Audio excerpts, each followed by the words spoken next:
day, you can see fear in so many of those things that were said, and how much fear really does, how much fear rules our life sometimes. You know, how much fear rules our lives. Now, I want to read this. I want to start with this story from Make Your Life Worthwhile from Emmett Fox. And the first writing of this was 1942. So, it's an old book. So when he says recently, it wasn't real recently. It was 1942. However, he talks about fear. And he said, the one great enemy of the human race is fear. Basically what Charles Fillmore says. The less fear you have, the more health and harmony you will have. The more fear you have, the more trouble of one kind or another will come into your life. And he goes on to write a little bit, but he says, the great thing to remember is that fear is a bluffer. Call its bluff, and it will collapse. And I love the acronym for fear, false evidence appearing real. False evidence appearing real. And I love this. And let me say it again. The great thing to remember is that fear is a bluffer. Call its bluff, and it collapses. An amusing incident happened in Holland a number of years ago. A lion escaped from a traveling circus. Not far away, a good housewife was sewing near the open window in her living room. The animal suddenly sprang in, dashed by her like a flash, rushed into the hall, and took refuge in a triangular cupboard under the staircase. The startled woman supposed it to be a donkey, and indignant of the muddy footprints it left on her clean floor, pursued it into the dark closet among the brooms and pans, and proceeded to thrash it unmercifully with a broom. The animal shook with terror, and the angry woman redoubled the force of her blows. Then 4 men arrived with guns and nets and recaptured the animal. The terrified lion gave himself up quietly, only too glad to escape from that dreadful woman. When the good woman discovered that she had been beating a lion, she fainted away and was ill for several days.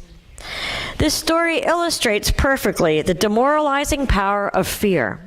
Our good housewife completely dominated the lion as long as she thought he was a donkey. And as long as she treated him as a donkey, the lion thought she was very powerful and was in abject fear of her. When she discovered her mistake, the old race belief of fear came back. And although she was now perfectly safe, she still reacted in accordance with the race tradition. So think about that story. She thought it was something else, and she was powerful over it. And it feared her. But when she found out what it was, even though she was now safe, they had the animal captured, just the thought of her, like the thought of what happened, paralyzed her. And the fear of what could have happened paralyzed her and made her sick. And she, all of a sudden she lost her power. And it wasn't the situation. It was all her thoughts about the situation. And, that's the big bluffer of fear. That's the false evidence appearing real. When we think about fear, Course in Miracles says there's only 2 emotions, love and fear. Or if you think about it, it could be love in the absence of love, which might be fear. And we think about having 2 emotions, love or fear. And, a lot of people say, well, there's a lot of more emotions than fear. But it's interesting when you look at fear, all the negative emotions, how the negative emotions all fall under that word fear. Because they derive from the fear of something. And it's interesting when you look at fear, And everything in the Bible says, fear not. Jesus says how many times? Fear not, have faith, fear not. What we fear has come upon us, right? Talk about the law of attraction. The only thing that we have to fear is fear itself. That wasn't in the Bible, but that's a good verse. So when you think about fear, there's written now in books as far as spiritual and physical, there's only 5 basic fears, out of which all other called fears are manufactured. And these are the 5 basic fears. And when we look at the 5 basic fears, keep in mind how much they show that fear is human and love is spiritual. Or fear is the lack of connecting with that love, which is spiritual. Okay, the 5 basic fears, and it was funny because this article said it could be the feararchy instead of the hierarchy, the feararchy. But, okay, fear of extinction, fear of annihilation or ceasing to exist, fear of death, right? It's a more fundamental way of expressing it than just calling it fear of death. The idea of no longer being arises a primary existential anxiety in all normal humans. Consider that panicky feeling you get when you look over the edge of a high building. So anyways, fear of death. That's a huge one. Fear of death, fear of not being here. However, on the spiritual end, what is fear of death? What is fear of death? It's physical, right? It's human. Because on the spiritual level, what do we know? There's no end. There is no end. We go on. We go on in a different existence. So that fear, that main fear of death, is human. It's human and only physical, not spiritual. Fear of mutilation, fear of losing any part of a precious body or precious bodily structure. The thought of having our body's boundaries invaded or of losing the integrity of an organ, body part, or natural function. So we think about fear of mutilation, fear of sickness, fear of disease, right? That goes under that. So again, what is that fear? That fear is human, and the fear is really not faith in what we know to be the truth. And what's the truth? There is no disease. That's all man-made, right? Okay, so fear there again. It's all human. It's all our human existence. Loss of autonomy. Fear of being immobilized, paralyzed, restricted, enveloped, overwhelmed, entrapped, imprisoned, smothered, or controlled by circumstances. Right? Fear of being controlled. Fear of being imprisoned, fear of losing our freedom. Again, when we look at that, when we really look at that fear and call its bluff, what do we know spiritually? There is no fear. There is no fear. It doesn't exist. It doesn't exist, but that's a huge one. That's a huge one. And I know I got into a lot of my addiction problems from being controlled and the fear of being controlled by outer circumstances and the physical, and then ended up bringing a lot more, being out of control to myself. But it was all stemming from a human fear. Fear of separation, fear of abandonment, rejection, loss of connectedness, of becoming a non-person. Not wanted, not respected, or valued by anyone else. The silent treatment, when imposed by a group, can have a devastating psychological effect on a targeted person. Fear of separation. And that's a huge one, not belonging. Or fear of being alone. When somebody stays in an uncomfortable relationship because the fear of being alone is worse than the fear of staying where we are. So, and once again, what do we know? What do we know? When we look at this and call its bluff, we know that it's physical and human. It's not spiritual. It has no spiritual basis whatsoever.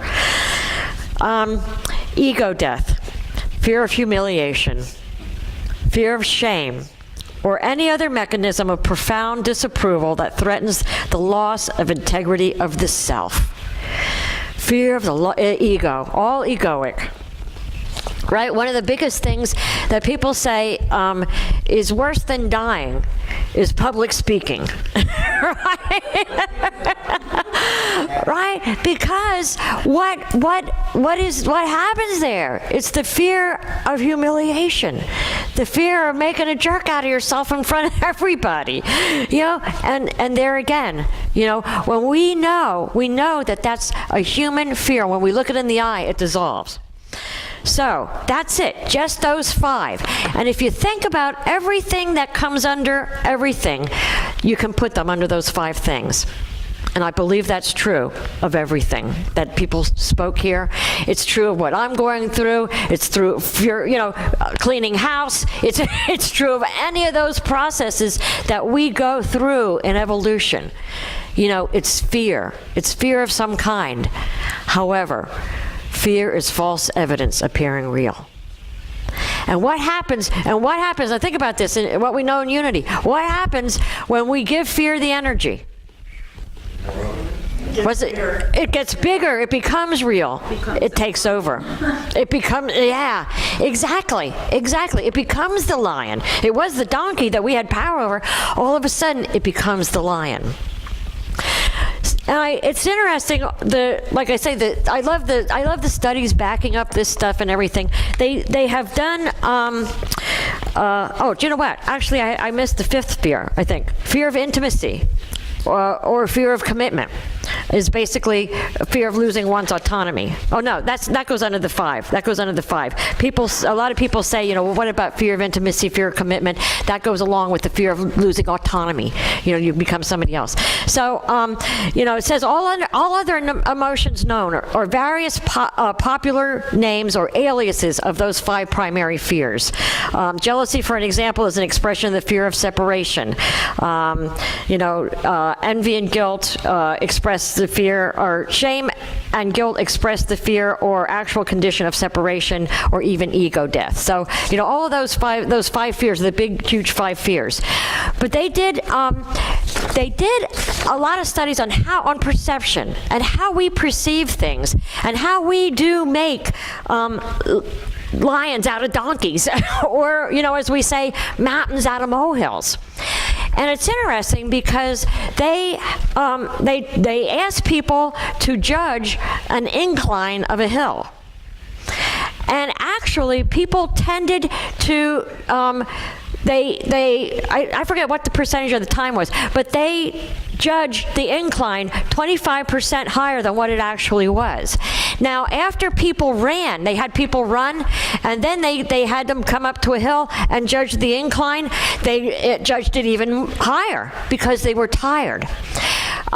When they had people, and this one's interesting too, when people carried a backpack and they got to a hill, they judged the incline even steeper than without carrying a backpack. And why is that? Think about that. When we're already loaded down, how do our fears and our worries and everything look? A lot bigger. Right? So we take that into life. And we think about how can we reduce our fears? How can we reduce our worries and stuff like that? When we're not spiritually connected, when we don't take that time to be connected, when we don't take that time to be quiet, when we don't take that time to refresh ourselves, what are we? We're tired. We feel loaded down. We're not connected. And things just seem so much huger. Overwhelmed.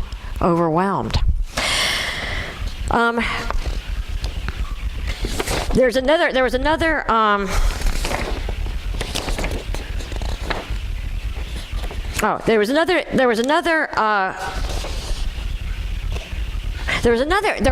okay, now this is another interesting story, but let me first, before I get to, I'm a little, okay. I want to go into, when we talk about annihilating our fears, or really looking at our fears, because, you know, like Emmett Fox says, when you look at the fear, it collapses. When you call its bluff, it collapses. And what does Charles Fillmore say after that reading, what we just read this morning? He says, perfect love casts out fear. Perfect love casts out fear. So when we talk about the Course in Miracles, when they say it's either love or fear, perfect love casts out fears. And when we talk about love, a lot of times we think about love as that romantic emotion, but we're not talking about that. Again, we're talking about all those positive emotions that come under love. So when we talk about gratitude, when we talk about acceptance, when we talk about forgiveness, all of those positive emotions that fall under love calls the bluff to those emotions that fall under fear. Perfect love casts out fear. Jesus taught love of God as the first commandment and love of neighbor as the second. There's no need for any other commandments. These two round out the law. Then the one and only effective remedy for fear and its ills is love. We have all been told again and again that we must love God and our fellow man in order to fulfill the law of our being. Doubtless, most of us have done this and have had the experience of very profound demonstrations of peace and protection in our life. Yet, we do not have that consciousness of love which we feel we should have when we think of God. There must be a reason for this deficiency, and there is. We have thought of love to God in terms of something of immense size, something that we must encompass as a whole, when the fact is that love is a composite. It is made up of attributes, as it is made clear by Paul in 1 Corinthians. Okay, so just little aspects of love, little aspects of that love emotion can annihilate fear. And what happens when we start annihilating fear? We get back our power. We get back our love. We can see things in a different way. And seeing things, again, in a different way, they did studies on perception. But what I found interesting was how closely something seems when it's really a true desire and it comes from a place of love. They did studies on people, how close did they perceive, just like the hill, how big the hill was, how close did they perceive things were. When somebody desired something really strongly, it seemed a lot closer. They fed people like a whole bunch of salty pretzels. and then they had a glass of water, and they had people judge how close that glass of water was. And they desired it a whole lot than the people that just drank 4 gallons of water or something like that. The water seemed far away. They didn't really care about the water. But when they truly desired the water, they thought that it felt closer. And when we think about that, as far as fear, what does fear do? It takes away. It puts things further away. It pushes things away. When we have fear in our mind, when we have love and desire and those things in our mind, it brings things closer to us. So it's just another thing as far as what love and fear does. And the last thing I want to say about it says about fear is an immobilizer. And just like the lady with the donkey and stuff, when we have fear and we're focused on our fears, what do we see as far as opportunity and everything else out here?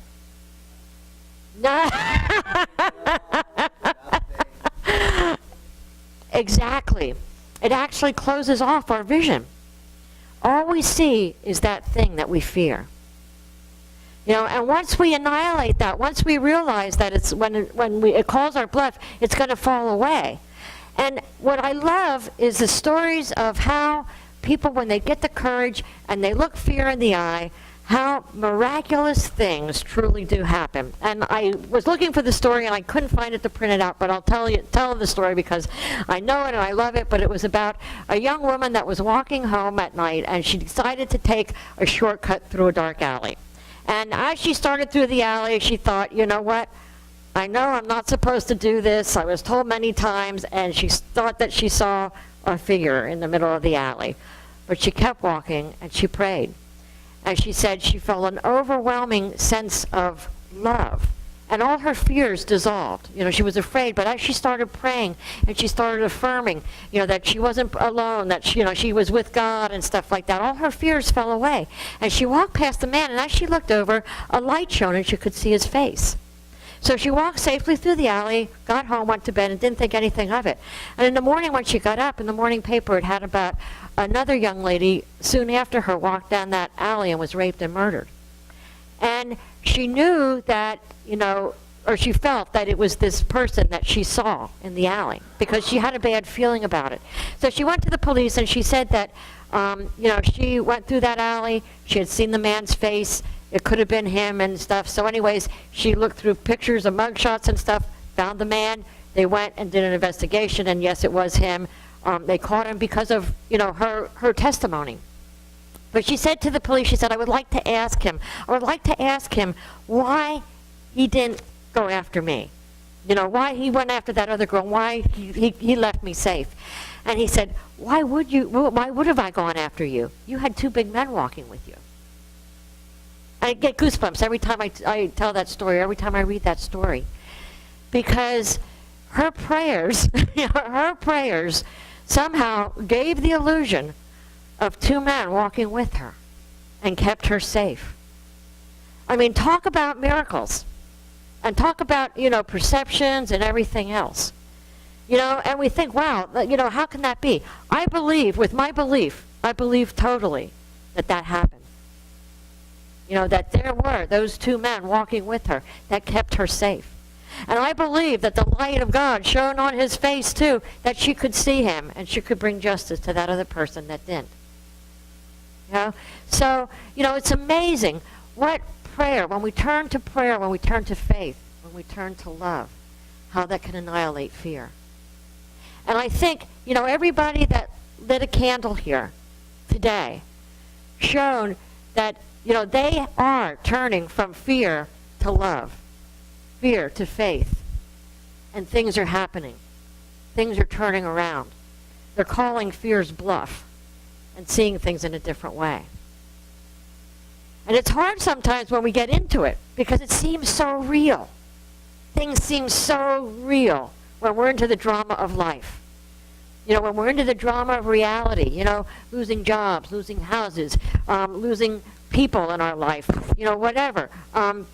Shame, guilt, blame, all of this stuff. All this stuff that falls under fear, it seems so real. But when we start really looking at it in the light of God and start calling its bluff, we realize that love does cast out all fear. And it's the love of God. And we have that power. And that's what's exciting. Any comments?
And when we make it real, it is incredibly real. It is incredibly real. It's incredibly real.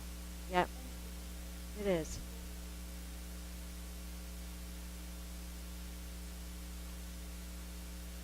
Yeah. Yeah. It was so it almost showed it is sometimes, I mean, you can see that choice. You can see those people that looked that fear in the eye and said, I'm not going to let you have power over me. I'm going to maintain my power. No matter where I am, I can make that choice to maintain my power. And that's the thing. Yeah. Yeah. Yeah. Yeah. Yeah. Yep. And it is. It's a journey. It's a journey. Go ahead, Dennis. Yep. It. Okay. uh. Here. Fear of extinction, or fear of death. Okay. Fear of mutilation. Fear of autonomy. Fear of separation, and fear of ego death, basically humiliation, shame, other things. 1, 2, 3, 4, 5. Okay.